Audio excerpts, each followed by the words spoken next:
નમસ્કાર મિત્રો આપણે કોઈ પણ પાકનું વાવેતર કરેલું હોય તો એમાં ફૂલ સમયે જે પણ પાક હોય છે તો એ સમયે આપણે ઘણી બધી દવાઓ છે એનો ઉપયોગ કરતા હોઈએ છીએ, જેમ કે ફૂગનાશક આવે છે, જંતુનાશક આવે છે, તેમજ ફ્લાવરિંગ સમયે વૃદ્ધિ વિકાસ માટે આવી ઘણી બધી દવાઓ છે જે આપણે ઉપયોગ કરી લેતા હોય છે. અને ઘણી વખત આપણા પાકમાં જે છે ફૂલ ડ્રોપ થવાની, ફૂલ ખરી જવાની અથવા તો ફૂલ બળી જવાની સમસ્યા આપણા પાકમાં જોવા મળતી હોય છે. તો આપણે જે છે એને નોર્મલ વાતાવરણને કારણે પ્રોબ્લેમ છે અથવા તો નોર્મલ સમસ્યા છે એવું સમજી લે છે, અથવા તો ન્યુટ્રિશનની ખામી છે એવું સમજી લે છે. પરંતુ એવું નથી હોતું મિત્રો.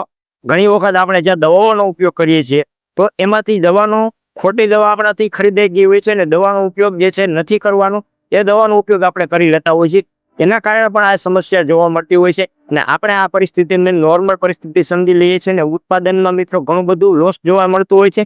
આ ઉપરાંત ઘણો બધો ખર્ચ પણ થઈ જતો હોય છે જે આપણે ખબર જ નથી કે આ કઈ પરિસ્થિતિના કારણે જોવા મળે છે. તો એવી પરિસ્થિતિમાં આપણે ખર્ચ પણ વધી જતો હોય છે.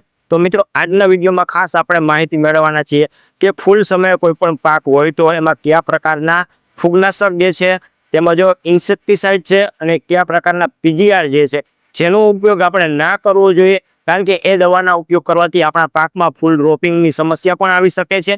તો મિત્રો આ વિડીયો જે છે તમારા માટે ખૂબ જ મહત્વપૂર્ણ સાબિત થવાનો છે, તો વિડીયોને પૂરેપૂરો જોજો, પૂરેપૂરી માહિતી મળે એવું પ્રયાસ કરજો. હવે સૌપ્રથમ વાત કરીએ કે કયા પ્રકારના ફૂગનાશક જે છે આપણે ફૂલ સમય ઉપયોગ કરવા જોઈએ અને કયા પ્રકારના ફૂગનાશકનો આપણે ફૂલ સમય ઉપયોગ ના કરવો જોઈએ.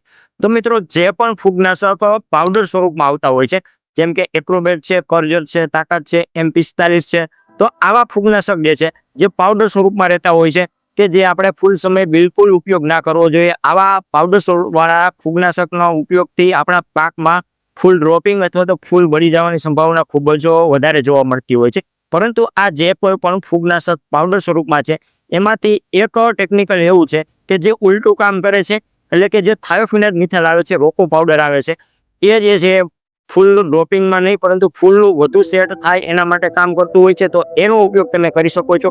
આ સિવાય કોઈ પણ ટેકનિકલ જે પાવડર સ્વરૂપમાં હોય જો તેનો ઉપયોગ તમારે ફૂલ સમયે નથી કરવાનો. તો મિત્રો આપણે લિક્વિડ ફોર્મેટ વાળા જે ટેકનિકલ આવે છે એનો ઉપયોગ તમે ફૂલ સમયે કરી શકો છો, જેનું રિઝલ્ટ જે છે ખૂબ જ સારું જોવા મળતું હોય છે. અને આ લિક્વિડ ફોર્મેટ વાળા જે ટેકનિકલ આવે છે તો એમાં પણ મિત્રો હેક્ઝાકોનાઝોલ આવે છે અને કેરાથિયોન આવે છે. આ બંને ટેકનિકલ જે છે ફૂલ સમય ઉપયોગ નથી કરવાનો. આ સિવાય કોઈ પણ લિક્વિડ ટેકનિકલ જે છે એ તમે ફૂલ સમય ઉપયોગ કરી શકો છો, જેનું રિઝલ્ટ ખૂબ જ સારું જોવા મળતું હોય છે. અને આ જે પણ ફૂગનાશક આવે છે એવું નથી કે બધા જે છે 100% ફ્લાવર ડ્રોપિંગ કરે જ છે, પરંતુ ઘણા ટેકનિકલ જે છે ઓછું ડ્રોપિંગ કરતા હોય છે અને ઘણા ટેકનિકલ જે છે વધારે કરતા હોય છે. જેમ કે એક્રોબેટ આવે છે, જે ડાયમોથોમોર્ફ આવે છે એ જે ખૂબ જ વધારે ડ્રોપિંગ કરતું હોય છે. આ ઉપરાંત તાકાત જે છે થોડુંક ઓછું કરતું હોય છે. M45 જે છે એના કરતાં પણ ઓછું કરતું હોય છે. અને કોપર સલ્ફર બેઝ ફંગીસાઇડ જે છે એ એના કરતાં થોડુંક વધારે ફ્લાવર ડ્રોપિંગ કરતું હોય છે. જે બધાની ઇન્ટેન્સિટી અલગ અલગ રહેતી હોય છે, તો એ પ્રમાણે ફ્લાવર ડ્રોપિંગ કરતું હોય છે. અને બીજું જે છે આપણે ઘણા બધા જંતુનાશક જે છે, ઇન્સેક્ટિસાઇડ છે, એનો ઉપયોગ આપણે ફ્લાવરિંગ સમયે કરતા હોઈએ છીએ. તો એમાં જે સિન્થેટિક પાયરીથ્રાઇડ ગ્રુપના જે ટેકનિકલ છે, એટલે કે જે પણ ટેકનિકલની પાછળ થ્રીન લખેલું આવતું હોય, જેમ કે લીમડા સાયલોથ્રીન છે, સાયપરમેથ્રિન છે, ડેલ્ટા મેથ્રિન છે, તો આવા ટેકનિકલો જે છે એના દ્વારા ઉપયોગ કરવામાં આવે તો એ જે છે ફ્લાવર ડ્રોપિંગમાં ઘણો બધો વધારો કરતો હોય છે. તો આ ટેકનિકલ જે છે તમારો ઉપયોગ નથી કરવાના. આ સિવાય અન્ય કોઈ પણ ટેકનિકલ જે છે તમે એનો ઉપયોગ કરી શકો છો કે જે ઇન્સેક્ટિસાઇડનું કામ કરતા હોય. અને ઘણા ખેડૂત મિત્રો જે છે ત્રીજું જે છે પીજીઆર દવાનો ઉપયોગ ફ્લાવરિંગ સમયે કરતા હોઈએ છે. જેમ કે ઘણા ખેડૂત મિત્રો વૃદ્ધિ વિકાસ માટે, મૂળ ડેવલપમેન્ટ માટે, સાઇઝ વધારવા માટે પણ ઘણા બધા ટેકનિકલો આવે છે જેનો ઉપયોગ કરે છે.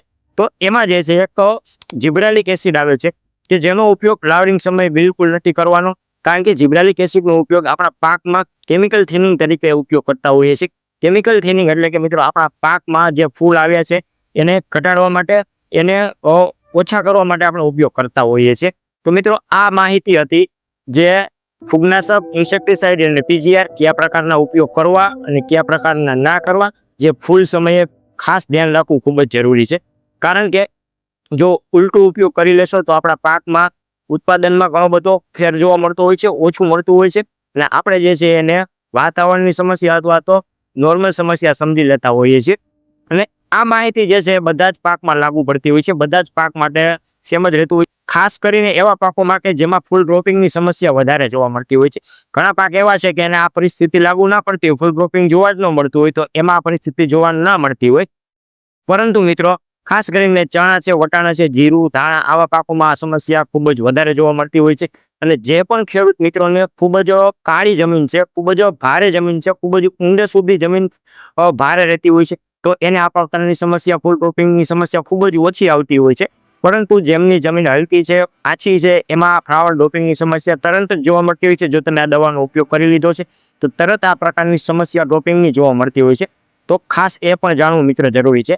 તો આશા રાખું છું કે જે ખેડૂત મિત્રોને ફ્લાવરિંગ સમયે કયા પ્રકારના ફૂગનાશક, ઇન્સેક્ટિસાઇડ કે પીજીઆરનો ઉપયોગ કરવો જોઈએ, એના વિશે પૂરતી માહિતી મળી હશે. તો ફરી મળીશું નવા વિડીયોમાં નવી માહિતી સાથે. આભાર.